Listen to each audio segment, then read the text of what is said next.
प्रस्तुत है विधानसभा में आज हुई कार्यवाही की समीक्षा।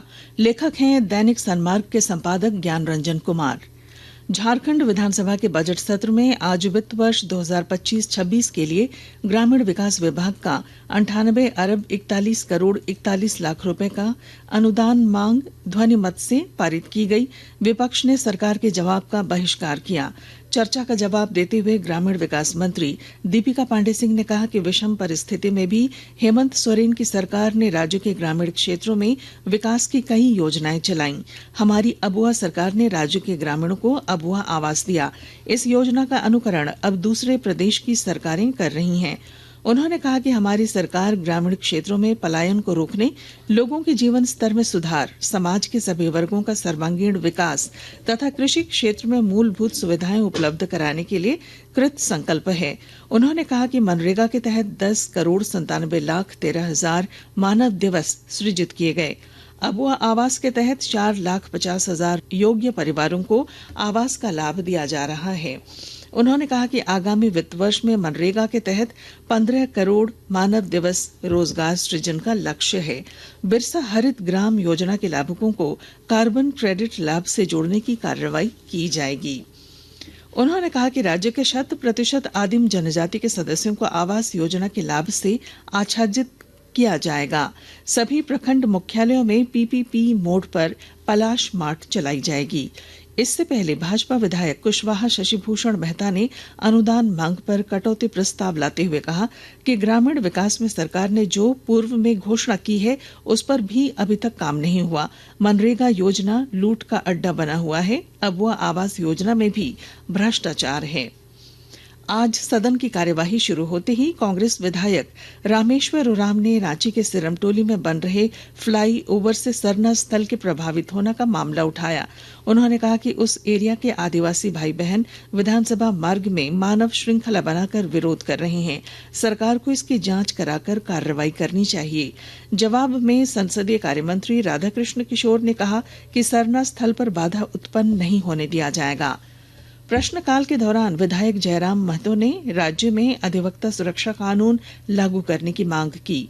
उन्होंने कहा कि राज्य में अधिवक्ता सुरक्षा कानून लागू नहीं होने से अधिवक्ताओं पर कई बार हिंसक व्यवहार हुआ है। इसमें कई अधिवक्ताओं की मौत भी हो गई है।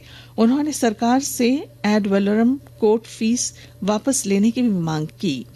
जवाब में प्रभारी विधि मंत्री रामदास सोरेन ने कहा कि अधिवक्ताओं पर हमले से संबंधित कोई प्रतिवेदन रिपोर्ट सरकार के पास नहीं आई है। उन्होंने कहा कि कोर्ट फीस 22 फरवरी 2022 को बढ़ाई गई, लेकिन 23 नवंबर 2023 को कोर्ट फीस को आधे से भी ज्यादा घटा दिया गया। प्रश्नकाल के दौरान भाजपा विधायक नवीन जायसवाल ने चान्हो में एक आश्रम में हुई हिंसक घटना का मामला उठाया। उन्होंने कहा कि गुरुवार को दिन दहाड़े चान्हो में एक आश्रम में साधु के साथ उनके 2 सहयोगियों की हत्या कर दी जाती है। राज्य में साधु संत भी सुरक्षित नहीं हैं। जवाब में संसदीय कार्य मंत्री राधाकृष्ण किशोर ने कहा कि हत्या किसी की भी हो, यह दुर्भाग्यपूर्ण है। कानून व्यवस्था को दुरुस्त करने के लिए सरकार गंभीर है। इस हत्याकांड में 4 लोगों की गिरफ्तारी हो चुकी है और 2 लोग गिरफ्त से बाहर हैं। विधायक मथुरा महतो के एक सवाल के जवाब में स्वास्थ्य मंत्री इरफान अंसारी ने कहा कि 2017 में 208 चिकित्सकों को अनुबंध के आधार पर रखा गया था, जिसे रेगुलराइज कर दिया गया है। विधायक पूर्णिमा साहू ने महिलाओं में बढ़ रहे सर्वाइकल कैंसर का मामला उठाया। उन्होंने सरकार से मांग की कि 9 से 14 वर्ष की बच्चियों को इस रोग के रोकथाम के लिए निःशुल्क टीका लगाने की व्यवस्था की जाए। जवाब में स्वास्थ्य मंत्री ने कहा कि राज्य सरकार ने सर्वाइकल कैंसर की रोकथाम के लिए टीम का गठन किया है। शून्यकाल के बाद स्पीकर रविंद्र नाथ महतो ने भाजपा के कार्यकारी अध्यक्ष रविंद्र राय से प्राप्त पत्र को सदन में पढ़कर सुनाया। उन्होंने कहा कि पत्र में भाजपा के कार्यकारी अध्यक्ष ने सर्वसम्मति से बाबूलाल मरांडी को भाजपा विधायक दल का नेता चुने जाने की सूचना दी है। उन्होंने कहा कि आसन बाबूलाल मरांडी को नेता प्रतिपक्ष के रूप में मान्यता प्रदान करती है। इसके बाद सदन की कार्यवाही सोमवार 10 मार्च तक के लिए स्थगित कर दी गई। अभी आप सुन रहे थे विधानसभा में आज हुई कार्यवाही की समीक्षा। लेखक थे दैनिक सन्मार्ग के संपादक ज्ञान रंजन कुमार।